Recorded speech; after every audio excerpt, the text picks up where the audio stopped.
Mesdames, messieurs, chers amis, très heureuse de nous retrouver ici cet après-midi. C'est vraiment le temps qu'il faut pour... on n'est pas au coin du feu, mais on va aller dans un pays chaud. Oui, pas tout à fait, ça dépend. Bon, donc aujourd'hui, j'ai le grand plaisir d'accueillir Philippe Araguas. J'oublie pas son nom parce que il a été un professeur passionnant et très proche des étudiants à l'université de Bordeaux-Montaigne. Et il est spécialisé notamment dans l'architecture médiévale, tout particulièrement les châteaux en Espagne. Il nous a parlé d'un roi qui aimait son confort, s'appelait Pierre le Cérémonieux. Pierre, vous vous souvenez de Pierre le Cérémonieux? Si vous deviez avoir un examen en histoire de l'art sur cette période-là, je ne sais pas, on oublie un peu. Hein. C'est pour ça qu'il faut faire des rappels de temps en temps. Et il nous a aussi parlé, plus proche de nous, du gothique languedocien. Voilà, et donc on a beaucoup de plaisir à vous recevoir aujourd'hui. Et donc, il a écrit beaucoup d'ouvrages, d'architecture notamment, et puis il a des ouvrages dans des tiroirs encore, qui n'attendent que, je crois qu'il s'en sert de temps en temps pour des conférences. Et c'est le cas aujourd'hui, puisqu'il a écrit un livre sur Madrid, il y a un certain temps, mais sur ce jardin, vous en avez un peu la primeur, puisqu'il n'est pas édité. Une primeur un peu avarie, parce que ça a plus de 40 ans. Mais... Non, mais vous y avez retravaillé, vous l'avez remis à jour, bien sûr. Voilà, donc nous sommes très heureux d'aller avec vous à Madrid aujourd'hui. Merci d'être venu à Villeneuve-sur-Lot. Merci beaucoup, Maria. Je suppose que le micro fonctionne. Merci à l'UTL du Villeneuvois de m'accueillir une fois encore et de me donner ainsi l'occasion de vous parler d'un sujet, d'un thème, d'un jardin en l'occurrence, que j'aime beaucoup, qui m'amène à sortir de ma spécialité. C'est un des grands avantages de la retraite, de pouvoir sortir de sa spécialité. Et donc, aujourd'hui, je ne vous parlerai ni du roi Pierre IV, le cérémonieux, ni d'église, ni de château, ni de Moyen-Âge, mais je vais vous proposer de m'accompagner dans une petite promenade nostalgique dans ce jardin du Retiro, le jardin del Buen Retiro, c'est le parc de Madrid, le grand jardin qui est au centre de la ville de Madrid, à laquelle m'attache bien des souvenirs, puisque il y a maintenant plus d'une quarantaine d'années, je vivais à Madrid avec mon épouse qui m'a accompagné aujourd'hui et mes enfants, à côté de ce jardin du Buen Retiro, où j'allais fréquemment me promener. Vous savez, donc là, je pouvais courir le matin encore, et où le week-end, le dimanche, j'accompagnais ma petite fille qui avait 4 ou 5 ans, non, un peu plus, 6 ou 7 ans. Et donc, parce que ce jardin est juste à côté du Prado, du grand musée du Prado. Donc, à cette occasion, j'avais, comme toujours, et ça ne m'a pas quitté même à la retraite, je ne m'a pas empêché de travailler, d'écrire ou d'essayer de réfléchir. Donc, à l'occasion de ces promenades, je m'étais intéressé aux sculptures qui allaient dans ce jardin, et j'avais à ce moment-là écrit un petit livre qui n'a jamais été publié, qui est toujours dans sa forme tapuscrite, bilingue, avec des jolies photos. Et c'est à la demande quand Maria m'a proposé de venir à nouveau vous parler. Donc j'ai pensé à ce sujet qui lui a plu. Et donc j'ai remis mon nez dans mes cartons, j'ai exhumé ce vieux manuscrit, j'ai numérisé des diapositives, j'ai passé des mois à renouer avec ce jardin du Retiro, du miroir de Madrid, c'est-à-dire effectivement ce qui m'a intéressé dans ce jardin, c'est que c'est un jardin dans lequel les madrilènes se projettent beaucoup, de nos jours encore. C'est un jardin qui est au cœur vraiment de la ville et qui est au cœur des madrilènes. Et vous verrez, c'est un jardin historique. À travers lui, on peut évoquer l'histoire de la ville et l'histoire de ce grand pays qui nous est si proche à bien des égards. Donc, je vais commencer par vous situer. Je l'ai pris, évidemment, Madrid est devenue une ville énorme, une métropole extrêmement importante. Vous avez ici, pour vous donner une idée du positionnement du jardin par rapport à la ville ancienne, qui est la ville dans laquelle il a pris naissance au XVIIe siècle. Voilà la ville antique de Madrid, avec ici le palais royal, que certains de vous connaissent, et puis ce qui était l'enceinte au XVIIIe siècle. Et cette grande avenue, alors ici c'est ce qu'on appelle le Paseo del Prado, où se trouve le musée du Prado, qui se trouve ici. Et ici, c'est la grande avenue, la Castellana, qui va remonter tout Madrid vers le nord, vers la route de Burgos et vers la France. Donc, comme vous voyez, ce jardin occupe une place assez considérable encore dans la ville ancienne. C'est là que se trouvent tous les grands musées tout autour, plutôt de ce côté-ci, avec le Prado, le Reina Sofia, la Fondation Thyssen, tous les grands musées sont à proximité immédiate. Et ce jardin donc occupe, vous voyez, un espace qui, au XVIIe siècle, était l'équivalent de plus de la moitié de la ville. Bon, c'est un jardin qui fait un peu plus d'une centaine d'hectares. Je ne vais pas aller dans les précisions parce que, suivant la dimension à différentes époques de son existence, c'est un jardin assez grand, un parc, et il est un poumon vert pour cette vieille ville, si toxique, on peut dire. C'est une ville, effectivement, à Madrid, à 660 mètres d'altitude. On n'est quand même pas à la montagne, et la pollution y est excessivement forte. Donc, c'est un jardin qui est le poumon vert de la ville, et à la fois un jardin qui est le salon, la terrasse de beaucoup de madrilènes qui n'ont pas de jardinet ou de terrasse où aller prendre l'air pendant les mois torrides de l'été, ou de sortir. C'est un pays chaud, il commence à faire assez froid. Ah. Est-ce que le... Non. Que se passe-t-il? Je peux parler plus fort, mais... c'est pas grave pour vous.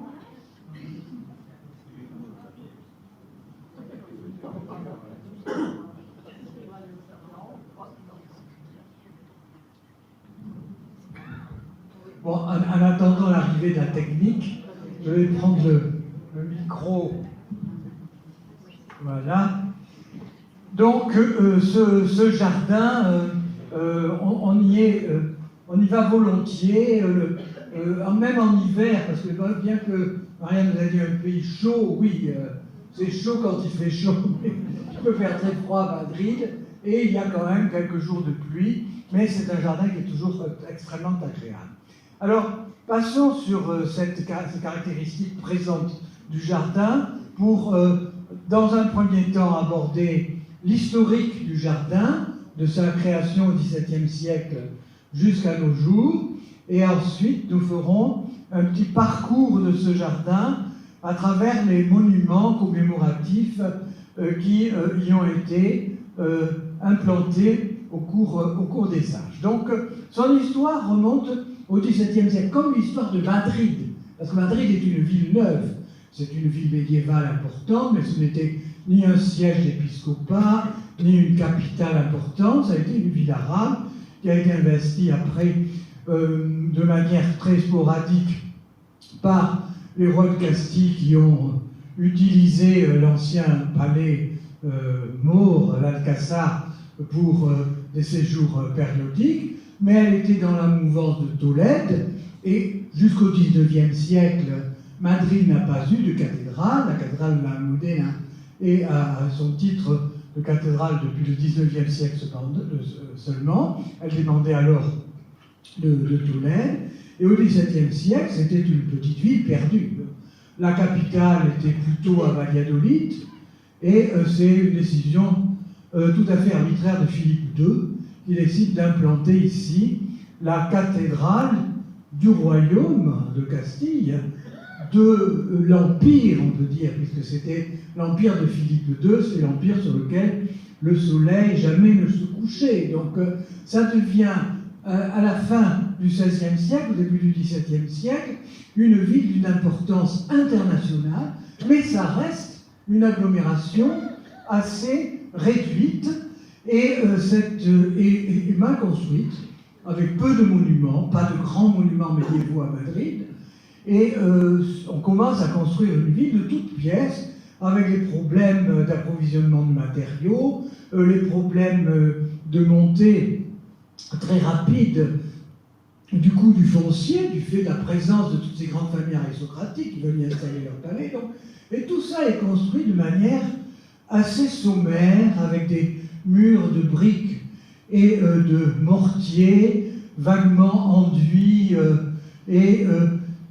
ce sera la caractéristique de ce qu'on appelle le Madrid de las Austrias, du royaume d'Espagne, au moment où il est sous la domination des descendants des Habsbourg. Ce n'est pas une ville de grande architecture. Le palais, donc, au début du XVIIe siècle, quand Philippe II s'installe à Madrid, c'est le vieil Alcazar. Il va rester le palais du roi d'Espagne jusqu'à son incendie dans les années 1730, mais ce n'est pas une grande architecture. Et au fur et à mesure que se développe la ville, au fur et à mesure que la puissance des rois d'Espagne s'affirme sur l'Europe, il va rester un petit peu un palais qui n'est pas à l'échelle de ces monarques. Évidemment, il y a l'Escorial.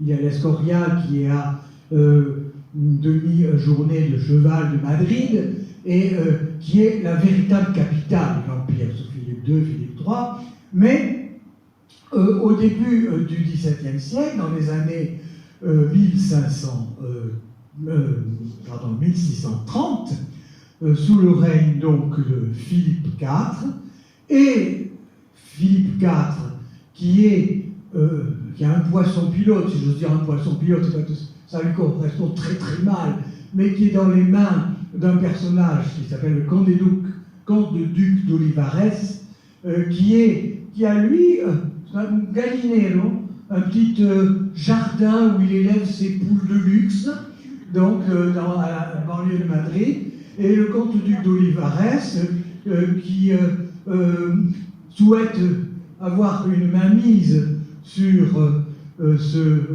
Philippe IV, qui est un roi très passionnant, très intéressant, et qui paraît une personnalité un peu faible et tout ça.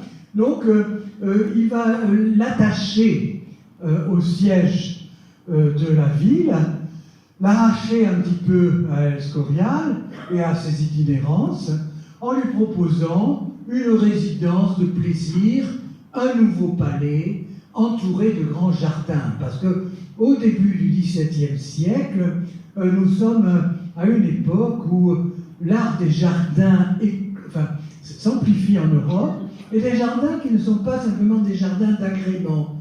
C'est aussi, en France, c'est l'époque d'Olivier de Serres, qui est passé un peu plus tard, c'est le XVIIe siècle, plutôt de Sully, labourage et pâturage. C'est un peu pareil en Espagne, si ce n'est que c'est moins facile de faire des labours et des pâtures sur le sol de la Castille, qui est un petit peu aride, mais ce jardin aussi, ce sont des vergers, ce sont des cultures, et c'est un jardin d'agrément en même temps qu'un jardin de confort pour la cour. Alors il est établi donc à l'est de la capitale, dans une zone qui est l'entrée de vastes terrains de chasse, donc autour d'un petit établissement qui est un ancien couvent de moines hiéronymites. Les moines hiéronymites, c'est un ordre qui devient, à l'époque de Charles Quint et Philippe II, extrêmement important. C'est celui qui est à la faveur de la monarchie. Charles Quint va terminer sa vie, après son implication, dans le monastère des Jéronymites de Yuste. Et ce sont des Jéronymites aussi qui sont à l'Escorial. C'est un ordre très prestigieux. Et à Madrid, ils avaient installé au début du XVIe siècle une église et un petit couvent qui servait aussi de retraite, de retiro, pour les princes et les rois à l'occasion des grands événements de leur existence, de mariage, le décès d'un proche. Donc c'était un lieu qui associait le plaisir des jardins, l'ambition de développement d'une production agricole, horticole, qui était aussi dans l'esprit des grands, et puis en même temps, évidemment, ces préoccupations religieuses qui sont toujours au cœur de la pensée de cette cour espagnole du XVIIe siècle. C'est l'époque où justement on va donner à Madrid, on va appeler Madrid la Ciudad y Corte, la ville et la cour qui se confondent, et ce palais donc va se construire en bordure de la ville médiévale qui se trouve ici. Pour vous donner une idée, ici c'est la porte d'Alcalá, avec la Cibeles qui se trouve ici, et ici donc nous avons la chambre des députés qui se trouve là, où il ne se passe rien justement actuellement, malheureusement, en espérant que ça va changer pour l'Espagne. Donc on est vraiment au cœur de la ville. Là, on a un plano, une espèce de terrain vague, et au-delà, donc, ce jardin du comte-duc d'Olivares. Autour de ce monastère des Hiéronymites, se greffant au monastère des Hiéronymites, Olivares va amener le roi à faire projeter par ses architectes un palais qui va être construit très rapidement, en quelques années, on peut dire, hein, d'abord sur l'inspiration d'un certain Juan Bautista Crescenzi qui a travaillé à l'Escorial, mais surtout qui va être, dont les travaux vont être dirigés par l'architecte du comte-duc d'Olivares, qui s'appelle Alonso Carbonell, qui a laissé pas mal de couvents à Madrid, et un couvent où est le mausolée, le panthéon des ducs d'Olivares à Loeches. Et ce Alonso Carbonell, c'est un architecte qui sait travailler avec les moyens locaux, c'est-à-dire sans moyens. Donc c'est pris que ce mortier, quelques pierres qui viennent des montagnes autour de Madrid, et à partir de là, il va donc projeter de manière qui n'est pas très coordonnée, mais tout de même, vous voyez, il y a un plan d'ensemble, ce palais qui est construit dans les années 1630, dans 1634-1640, et que l'on voit ici sur cette vue qui donc date et contemporaine de l'édification du château. Ici, vous avez donc la porte d'Alcalá, et ici, vous avez le couvent des Jéronymites, et voilà le palais tel qu'il se développait alors, avec une grande partie principale ici, qui est le palais royal, avec des cours annexes, et ici, les dépendances, les cavallerias, les écuries qui se trouvent ici. Et à l'arrière, ce jardin qui va donc prendre place. Alors, d'emblée, lorsque l'on conçoit cette construction-là autour des Hiéronymites, ici, vous avez des bâtiments que l'on va retrouver, le Casson del Buen Retiro, qui est la dernière construction du palais à la fin du XVIIe siècle. Donc, ce palais va être très tôt largement ouvert aux cours, enfin aux ambassadeurs des cours européennes. Donc, on va avoir beaucoup de témoignages qui tous concordent pour dire que c'est un palais qui n'a aucune allure. C'est un palais qui est bas, qui n'a pas de grande construction, qui n'a pas de grands appareils décoratifs à l'italienne, pas de colonnes, pas de fronton. C'est un peu il y a ces chapiteaux, enfin, ces couvertures, ces pavillons d'ardoise qui traduisent l'influence des Flandres, puisque c'est les origines aussi de cette dynastie de Habsbourg, mais rien d'extraordinaire du point de vue architectural. En revanche, des collections de peintures, de sculptures extraordinaires. Celle de Philippe III et de Philippe IV, qui est sans doute l'un des plus grands rois collectionneurs de l'histoire, dont le palais le musée du Prado ou l'Escorial en témoignent. Ce sont des trésors qui sont amassés et qui sont donc présentés dans ce palais. La comtesse d'Aulnoy, l'auteur, comme on dit maintenant, des contes, qui a fait un voyage en Espagne, en témoigne. Elle fait partie de ces gens qui disent effectivement l'architecture n'a aucun intérêt, mais le mobilier et les œuvres présentées sont absolument exceptionnelles. On va commander d'emblée, dès le projet initial du château, une sculpture, une statue équestre, qui va être commandée au Florentin Pietro Tacca. Cette statue équestre existe toujours, c'est celle qui se dresse maintenant face au palais royal sur la place Ade Oriente. Et cette statue équestre extraordinaire, un grand monument à Philippe IV, donc qui se dresse sur son cheval. Il a fallu une habileté technique extraordinaire, évidemment, pour réussir à faire dresser ce cheval. Tout ceci, ce cheval tient sur les deux pattes arrière, et aussi, il faut le dire, sur la queue, qui est beaucoup plus résistante que les deux pattes, ce qui n'est pas le cas sur une monture ordinaire, mais sur un cheval de bronze, la queue sert de support.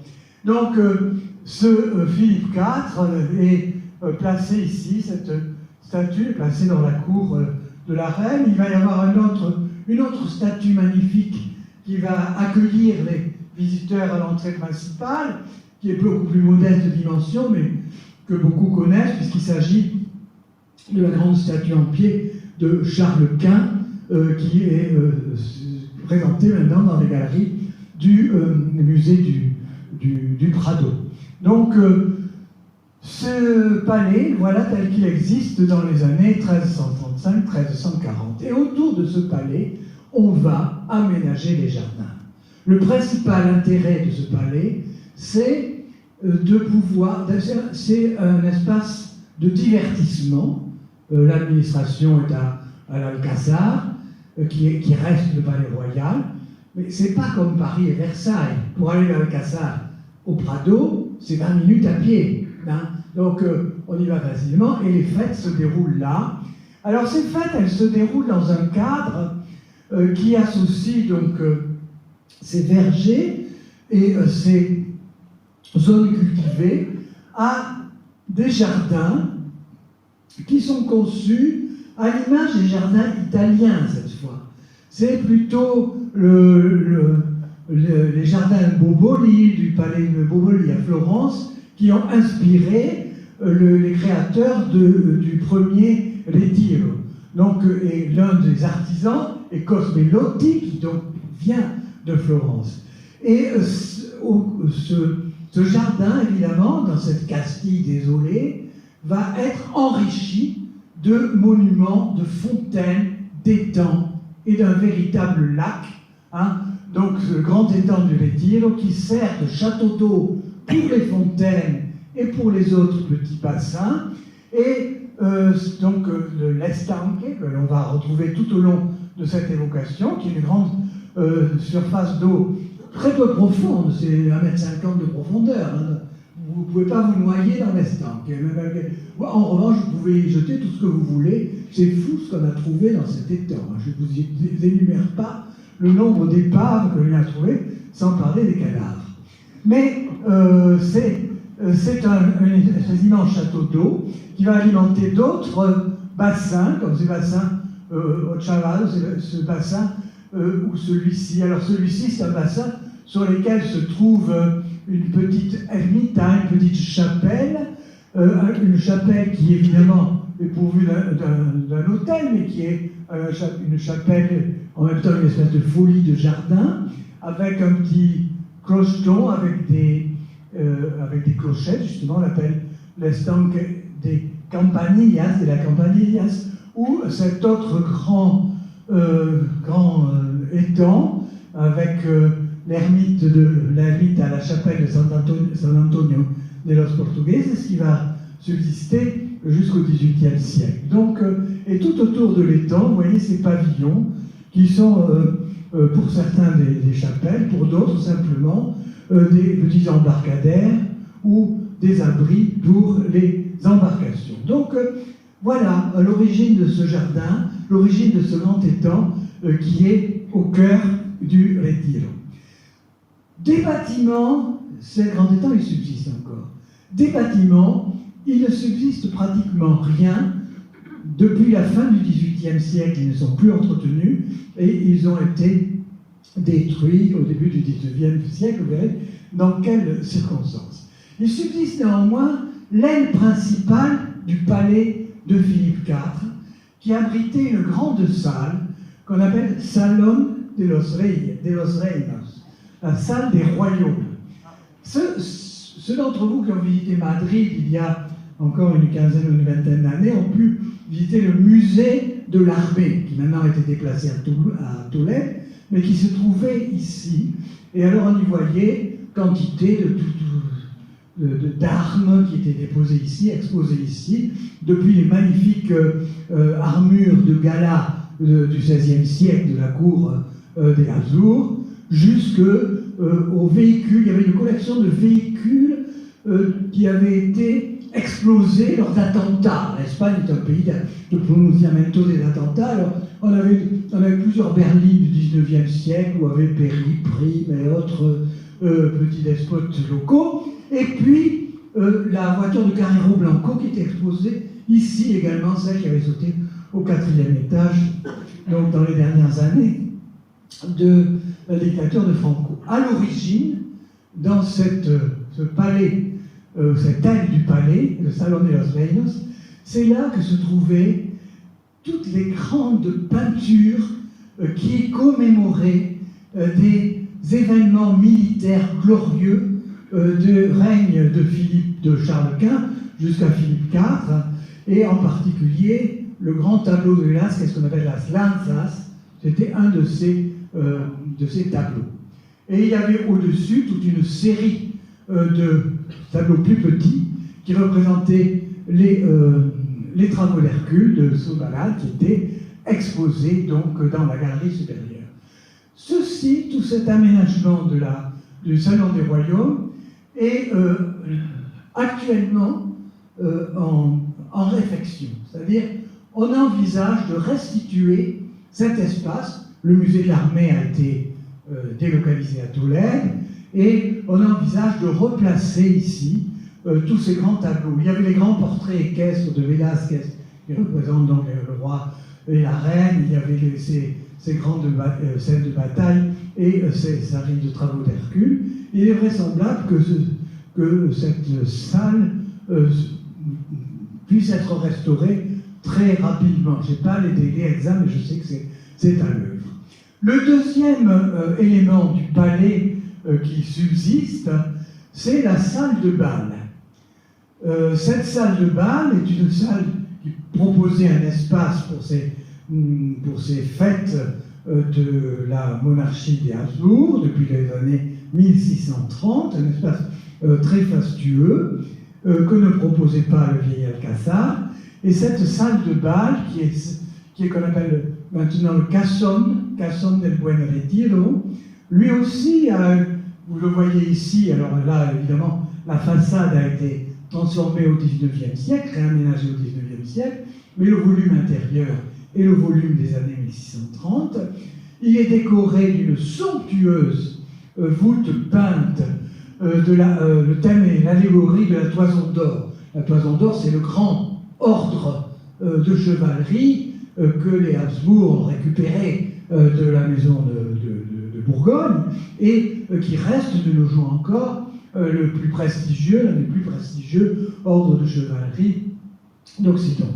Donc, Luca Giordano, qui était le grand peintre, appelé Fapresto, parce qu'il frappait très vite ces grandes voûtes, et Luca Giordano a peint en 1692, sous le règne du dernier Habsbourg, Charles II, il a peint cette fresque magnifique.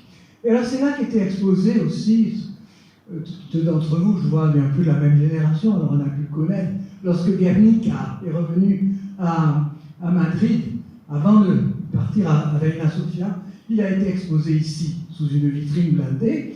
Bon, tout ceci, et il y avait des collections du 19e du Prado qui étaient aussi exposées ici. Tout ceci a été restauré, et actuellement, l'un des bonheurs des gens qui vont se promener au Retiro, c'est de pouvoir aller, s'il pleut, dans cette bibliothèque. C'est la bibliothèque du musée du Prado. Alors vous imaginez quand même qu'elle est relativement riche. Et là, vous avez le bonheur de pouvoir travailler sous les fresques de Tiepolo. Donc il ne faut pas s'en priver. Il y a une autre petite bibliothèque dans le sein même du jardin du Prado, je ne vous en parlerai pas, mais sachez-le, ça peut aussi être un lieu de refuge agréable à la mauvaise saison. Qu'en reste-t-il encore du XVIIe siècle dans ce jardin? Eh bien, il reste cette porte. Alors cette porte, c'est une porte qui avait été érigée à l'entrée de la ville à l'occasion des mariages successifs du dernier malheureux roi de la dynastie des Habsbourg, c'était Charles II, qui était vraiment une femme de race, comme on ne peut pas imaginer, hein, et qui avait épousé Marie-Louise d'Orléans, et puis plus tard Marianne de Neubourg. Et à l'arrivée de ces reines, de la première de ces reines, donc Marie-Louise d'Orléans, on avait aménagé, donc dans les années 1690, une entrée somptueuse avec cet arc que vous voyez ici à l'entrée du parterre et du partie du jardin. Et on commençait à devenir économe lorsque Marie-Louise d'Orléans est morte et que la princesse de Neubourg est arrivée. On a réutilisé, on a gratté des arbres, on en a mis d'autres. Et cette porte donc est restée dans les réserves de ce qui restait du palais du XVIIe siècle. Et puis, lors des restaurations du jardin, dans les années 20, on l'a replacé donc à l'entrée. C'est une des entrées du Retiro, celle qui se trouve juste entre le Casson del Buen Retiro et ce qu'on appelle le parterre, qui est une des zones du jardin. Alors voilà tout ce qui reste de ces palais du Buen Retiro. Ce palais, après la mort de Charles II, donc va passer dans les mains de Philippe V. C'est à ce moment-là que les Bourbons prennent le relais des Habsbourg, et Philippe V de Bourbon, enfin Philippe V d'Espagne, qui monte sur le trône au début du XVIIIe siècle, en 1701, qui va rester jusqu'en 1714. Enfin, non, il va vivre à Madrid. Il va vivre assez peu, on va dire, au Retiro, parce que à partir de 1734, sa seconde épouse, donc Elisabeth Farnèse, va l'arracher à Madrid pour l'amener. Là aussi, les rois aiment bien. Alors, pour avoir la main sur Philippe V, qui était moins débile que Charles II, mais qui était un être d'une mélancolie profonde. Il passait sa vie au lit. Pour l'arracher de son lit, il fallait le monter sur son cheval, et seule Elisabeth Farnèse y arrivait. Donc elle a réussi à l'arracher à cette neurasthénie en l'emmenant vivre à la campagne, au palais de la Granja en particulier, donc où elle l'installe. Mais entre-temps, on avait entrepris la réfection, on avait envisagé la réfection du Retiro et du parc et du palais. Un Bourbon, un petit-fils de Louis XIV, ne va pas vivre dans cette masure. Donc on demande à l'architecte du roi, Robert de Cotte, de projeter un palais à la française, hein, avec tout cette sculpture, cette architecture de pierre de taille qu'il va falloir substituer à ces misérables constructions des des non moins misérables Habsbourg. Et donc on va aménager le parc avec des parterres à la française et une architecture à la française. Ceci donc va être entrepris alors que le vieil Alcazar existe et reste la résidence officielle jusqu'en 1734, au moment où il va donc être incendié et le Retiro va redevenir la résidence madrilène, ce qui va être l'occasion de bloquer les travaux. Alors ça, entre l'influence d'Elisabeth Farnèse, qui veut absolument effacer tout ce qui avait été avant elle, toute la tradition française, elle évidemment, comme son nom l'indique, elle est italienne, donc rien de ce qui est français lui plaît. Le projet de Robert de Cotte, elle n'en a rien à faire. Ce qu'elle veut faire, c'est amener son chéri sur ses terrains de chasse à la Granja, et donc tout est abandonné. Le palais continue à être utilisé après l'incendie d'Alcazar comme une espèce de refuge, mais jamais ces grands projets de construction du début du règne de Philippe V ne verront le jour. Voici, on conserve encore dans les collections françaises, la Bibliothèque nationale, le projet de Robert de Cotte, où on voit bien qu'on voulait gommer toute tradition hispanique. Ces petits chapiteaux d'ardoise venus des Flandres n'ont plus rien à faire ici. Il faut une espèce de galerie, un peu comme la grande galerie de Perrault pour le Louvre, et c'est ça qu'on envisage de faire. Rien de ceci ne sera fait. La seule chose qui sera réalisée, c'est ces parterres, donc ces zones à la française, ces jardins à la française, dont on va conserver un élément. Là, j'ai mis pour moi-même une photo de ma fille Laurie, qui maintenant a 46 ans. Donc vous voyez qu'il se promène dans les jardins du parterre. Et ce parterre, il n'a pas grand-chose, un jardin à la française, si vous voulez. Mais au moins, il est dessiné géométriquement. Il y a ces buis taillés qui, l'ornent à la manière de ces jardins à la française.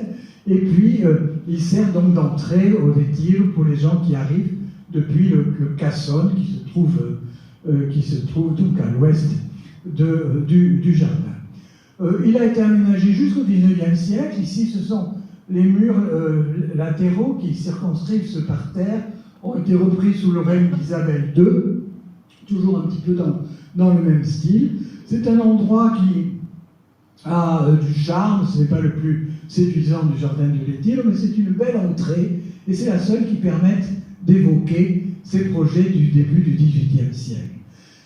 Alors même si le palais n'est pas construit, même si sous le règne de Philippe V, il est plus ou moins délaissé, puisque le roi y réside très peu, mais l'administration s'y est repliée, avec évidemment tout ce qui va avec. C'est un espace qui est assez surpeuplé, subdivisé, donc ces grandes salles du palais royal n'ont plus grand intérêt, mais en revanche, le jardin continue à avoir beaucoup d'attrait pour la cour madrilène. Et sous le règne, donc, c'est surtout sous le règne de Charles III, qui va donc à la fin du XVIIIe siècle revenir un petit peu, apporter un regard favorable sur le jardin de Retiro, que le jardin va renaître de ses cendres et que l'on va l'aménager avec de nouveaux espaces qui cette fois seront un peu plus sensibles à l'évolution du goût vers le jardin anglais. Et cette image que vous avez de cette peinture de la fin des années 1779 exactement, nous montre une vue du Retiro qui ressemble un petit peu, effectivement, avec ces grands arbres qui paraissent très très différents de l'esprit des jardins à la française. On s'oriente vers un jardin plus romantique. Mais surtout, le grand œuvre de Charles III, c'est alors Charles III, c'est donc le roi qui va succéder à Philippe V, mais enfin, il y a d'abord son frère qui règne, et puis qui va régner quelques temps seulement, qui meurt assez rapidement, et Charles III, c'est le fils d'Élisabeth Farnèse. Il a été roi de Naples, et donc, lorsqu'il monte sur le trône d'Espagne, il arrive avec toute cette grande tradition princière qu'il amène d'Italie, toute cette mentalité largement ouverte qui fait irruption dans le monde hispanique, c'est l'époque des Lumières qui arrive avec lui. Et Charles III, c'est un monarque qui va être un grand défenseur des arts et des sciences, et il va choisir d'implanter, de réutiliser le retiro. Entre-temps, le palais royal, après l'incendie de 1734, a été reconstruit. On peut basculer à nouveau l'administration sur le palais royal, et le retiro, le palais du retiro n'offre plus grand agrément. Il y a encore le cassone qui peut servir de salle de fête, mais les jardins restent là, et c'est ces jardins que l'on va transformer, et que Charles III va utiliser comme zone, comme espace d'implantation de grandes institutions scientifiques. Il y a le muséum, ce qu'on appellerait le muséum de sciences naturelles, qui va devenir le Prado, qui est construit par Juan de Villanueva. Il y a le jardin botanique et l'observatoire astronomique. Tout ça est implanté donc à la fin du XVIIIe siècle sur les anciens jardins du Retiro. Et il reste donc, ces trois éléments subsistent encore. Vous avez ici l'observatoire, donc l'architecte de ces constructions de Charles III, c'est Juan de Villanueva. Et c'est à lui que l'on attribue, enfin c'est à lui que l'on doit ce grand observatoire astronomique, qui était pourvu de la lunette astronomique la plus puissante, avec laquelle on a découvert Pluton, qui a été élaboré par un Anglais à la fin du XVIIIe siècle. Ici, l'entrée du jardin botanique, qui existe encore, et qui est un très beau jardin botanique. Voilà ici l'entrée de nos jours, et voilà, sous le règne de Charles III, le même espace, avec la grande inscription dédicatoire qui rappelle donc le mécénat de ce monarque illustré, puisque c'est ce qu'on appelle l'Espagne la illustration, c'est-à-dire des lumières. C'est le siècle des Lumières qui s'introduit avec éclat sous le règne de Charles III dans le jardin. Et de nos jours encore, donc cet ensemble, il est un peu à la périphérie du Retiro. La galerie du Prado est un peu séparée maintenant du jardin. L'observatoire est à sa limite sud, vers la route d'Andalousie, mais le jardin des plantes aussi est sur le bord de la promenade du Paseo du Prado. Mais tout ceci existe encore et faisait partie intégrante du jardin du Retiro à la fin du XVIIIe siècle. Je ne mets, pour évoquer le Prado, que cette très belle vue donc, de l'édifice de Villanueva à une époque où il est encore simplement un cabinet de curiosité. Ce n'est que sous Ferdinand VII qu'on va y amener les collections de peinture, les collections royales, mais ça vous montre quand même l'ampleur du projet. C'est un cabinet d'histoire naturelle qui est vraiment conçu avec une ambition qui est à l'échelle d'un grand royaume, de celle d'un grand royaume européen. Patatras, qu'est-ce qui va se passer? Les Lumières, c'est bien beau, mais les Lumières, ça vous amène les révolutionnaires. Et les révolutionnaires, ça vous ramène Napoléon. Et donc, c'est ce qui va se passer. Donc, après la mort de Charles III, sous Charles IV, donc, on va avoir, l'Espagne va être envahie après 1808. Le roi d'Espagne va être envoyé en exil, un exil doré à Valençay, mais un exil quand même, et arrive en 1808 à Madrid celui que l'on va appeler le prince Murat, avec ses panaches, ses plumes, ses culottes moulantes, brillantes, enfin bref, un monsieur qui n'a plus rien de la grande classe des Bourbons, qui arrive pour imposer donc un nouveau roi, qui est Joseph Bonaparte, qui va s'implanter ici à Madrid. Jamais, il ne va jamais pouvoir s'implanter réellement. C'est un roi qui est très injustement, je dois dire, méprisé. Les Espagnols l'appelaient Pepe Botella. Pour deux raisons. Peut-être avait-il un certain goût pour la shopping, mais surtout, c'est pas pour ça qu'on ne l'aimait pas. Les Espagnols n'ont jamais méprisé les gens qui allaient pour les tapas et les boissons. Simplement, lui, il avait introduit des taxes fiscales sur la shopping. Donc, c'est pour ça surtout qu'il n'était pas aimé. Donc, ce Pepe Botella, vous voyez, ça fait un petit peu rigoler. Il va imposer l'aigle impérial. Lui, ce rejeton d'une petite famille minable de Corse, sous tous ses écus, le château de Léon, les bars d'Aragon, la Grenade du royaume de Grenade, les chênes de Navarre, tout ceci, on va plaquer l'aigle sur l'écu des rois de toutes les Espagnes. Évidemment, ça ne marche pas. Ça ne marche pas, puisque, donc, quelques 7 ans après son arrivée en Espagne, il va être chassé en 1813, et après cet épisode du Dos de Mayo qu'a célébré Goya. Et entre-temps,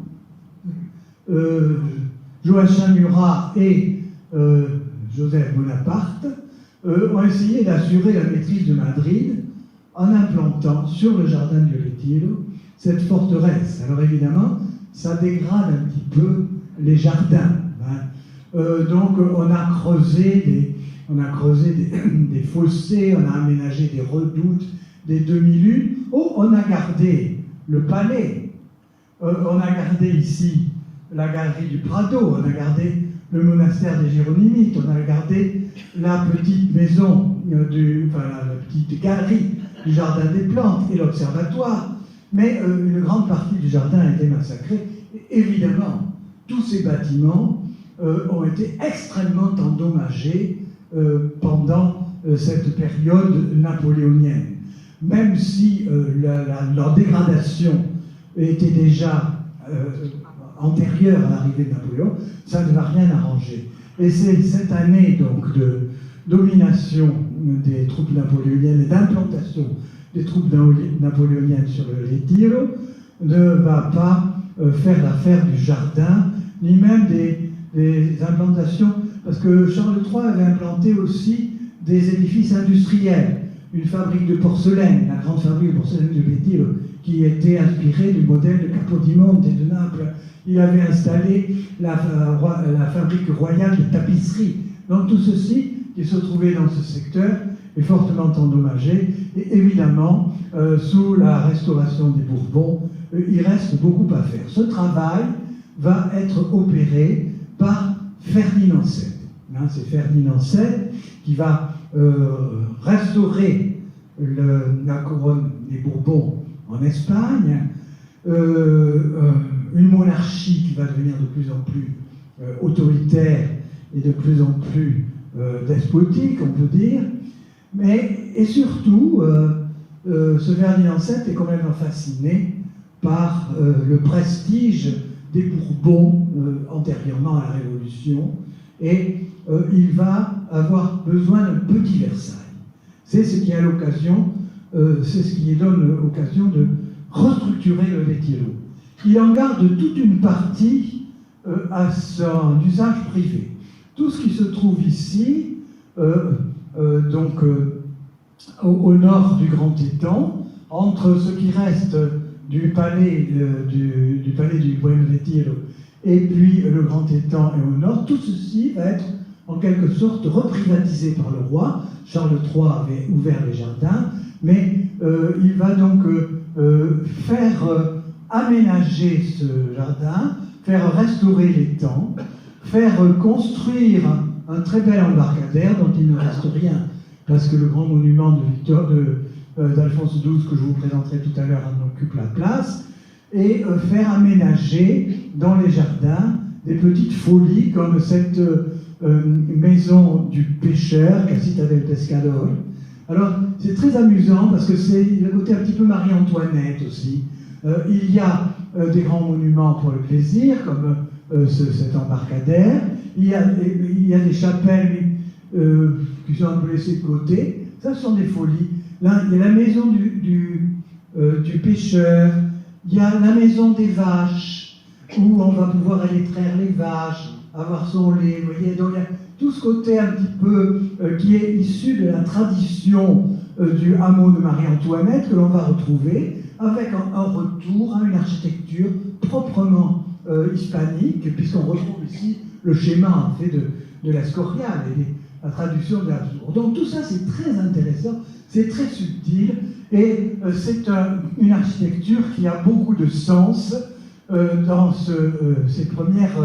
cette deuxième décennie du 19e siècle, ces années 1820 à peu près, qui vont voir se multiplier. Voici ici la maison des vaches, qui est maintenant le petit théâtre du Retiro, qui était une étable où on pouvait venir, les enfants, la famille royale pouvaient venir apprendre à traire les vaches, on avait du lait bien frais. Donc tout ceci, ça existe encore dans le jardin actuel, même si ça a changé de fonction. Je n'ai jamais vu personne traire des vaches au Retiro, mais là c'est une petite salle de fête, une petite salle de théâtre où on donne des manifestations intéressantes. Et alors ces aménagements donc, de Isidro González Velázquez vont être prolongés ensuite sous le règne de Ferdinand VI, celui d'Isabelle II, par d'autres aménagements. Vous voyez, tout à fait intéressant. Ici, cette fontaine qu'on appelle la fontaine égyptienne, qui va être greffée sur le grand étang. Ferdinand VII fait aussi constituer une petite montagne dans l'angle nord-ouest du Prado, parce qu'il y a des ours qui sont placés dans ce jardin zoologique. Et sur cette petite montagne existe encore. On y a, au XIXe siècle, à la fin du XIXe siècle, replacé les ruines d'une petite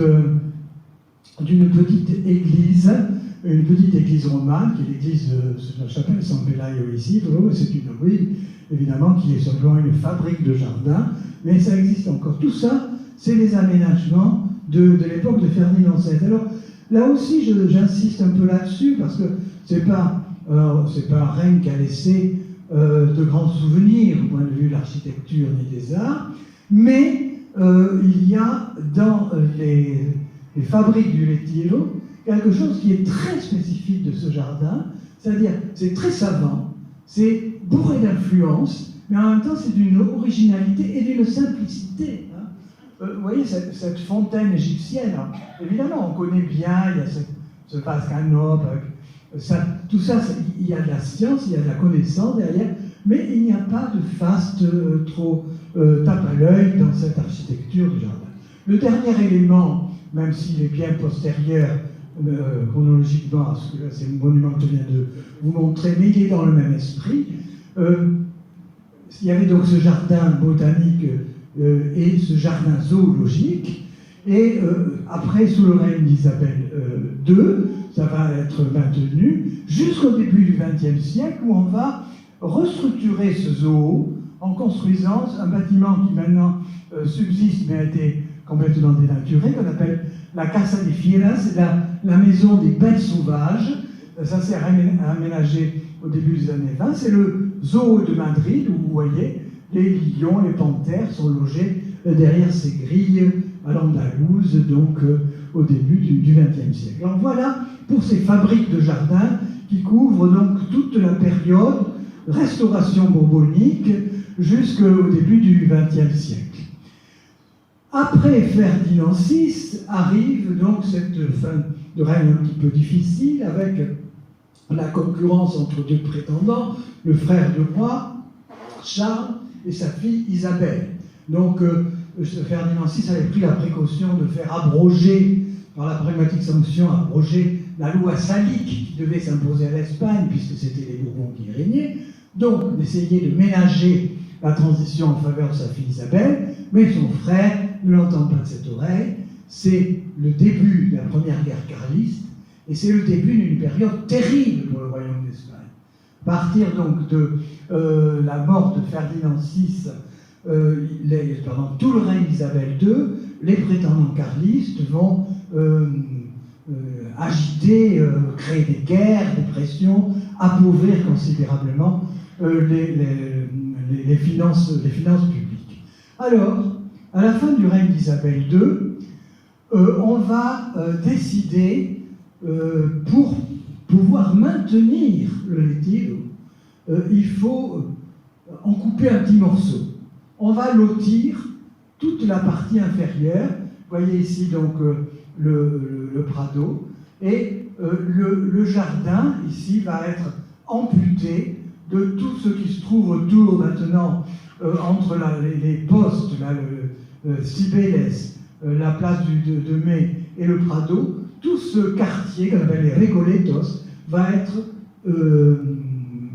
destiné, va être loti pour des grands immeubles de très belle allure, de très belle construction, à partir des années 1860, pour les grandes familles de cette grande bourgeoisie madrilène et de l'aristocratie qui s'y installe ici, donc sur les anciens, la partie basse du Retiro.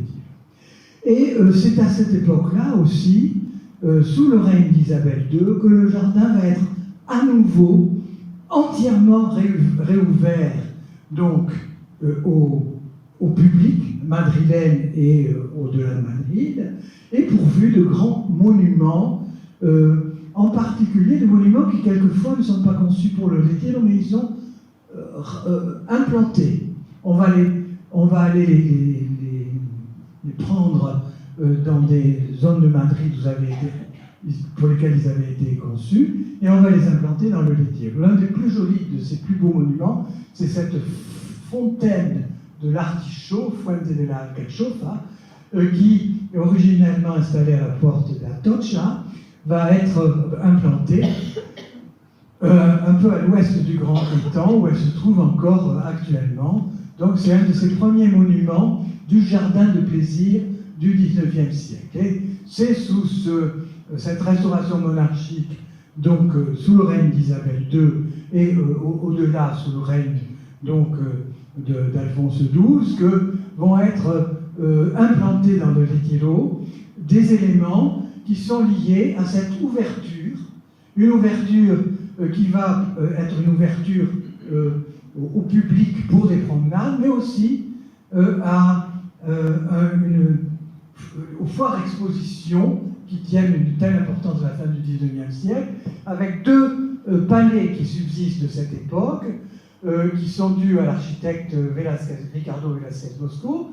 C'est pour ça que ce palais, on l'appelle le Palacio de Velázquez, rien à voir avec le peintre, mais avec l'architecte. Et le deuxième, c'est le palais de cristal, qui évoque le terme de Crystal Palace, qui est un type de monument qui, à partir des années 1830, accompagne l'essor de l'architecture industrielle. Donc ce palais de cristal, Velázquez Bosco, qui a été construit pour l'exposition des Philippines. Le premier, le jardin, le palais Velázquez, c'est pour l'exposition industrielle. C'est-à-dire, chaque fois, idéologiquement, c'est très important, parce qu'on veut montrer, au cœur de Madrid, dans ce jardin du Retiro, la capacité de l'Espagne à s'adapter au monde industriel. Et en particulier, du fait de sa richesse minière. Donc le palais de Velázquez, c'est un palais qui est consacré à l'industrie minière espagnole. Vous voyez, c'est très ciblé, très intelligent, très politique, même si les dimensions n'ont rien à voir avec les dimensions des grandes expositions internationales de Madrid ou de Londres. Et pareillement, le Palais de Cristal, donc on se trouve là en 1887, donc vraiment à la fin du XIXe siècle, ça montre le lien de l'Espagne avec ses anciennes colonies que l'on va retrouver. C'est le palais de l'exposition des Philippines. Toute la production agricole des Philippines va être exaltée dans ce merveilleux palais. Je dois dire que le palais de Cristal, bon, le Grand Palais à Paris, c'est immense. Mais on ne peut pas dire que ce soit... Enfin, si, c'est un beau bâtiment, mais là, c'est un bijou. C'est un véritable bijou de dimension très réduite, mais d'un raffinement tout à fait extraordinaire, qui était la serre de cette exposition des Philippines. Et ça, c'est le jardin moderne. Alors, nous voici ici, au terme de cette histoire. C'est ainsi que ce jardin, qui est le nôtre actuellement, enfin je dis le nôtre, je m'approprie un peu, mais ce sera le vôtre dès que vous irez à Madrid, parce qu'on y est toujours très bien reçu. Il y a plein de petits chiringuis, tout ça on peut prendre, c'est churros avec son café, etc. Donc, le grand étang est toujours là.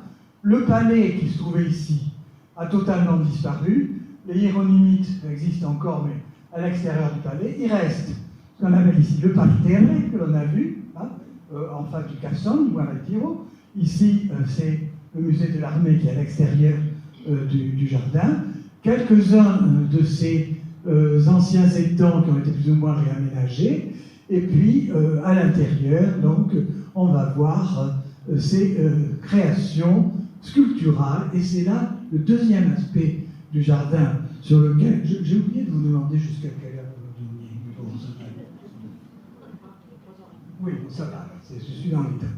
Donc, ce jardin devient à partir du règne d'Isabelle II, avant même 1868, avant même la première République espagnole, la fin provisoire de la monarchie, ça devient, dès le règne d'Isabelle II, ça devient un musée de sculpture. Un musée de sculpture qui va s'enrichir progressivement. Au début, ce sont des renforts, on va la voir, la Fuente de la Cachofa, ou les grandes statues de rois que l'on va voir, et puis des sculptures qui vont être amenées ici, comme ce très célèbre monument qu'on appelle le monument de l'ange déchu, El Ángel Caído. Les madrilènes se glorifient d'avoir le seul grand monument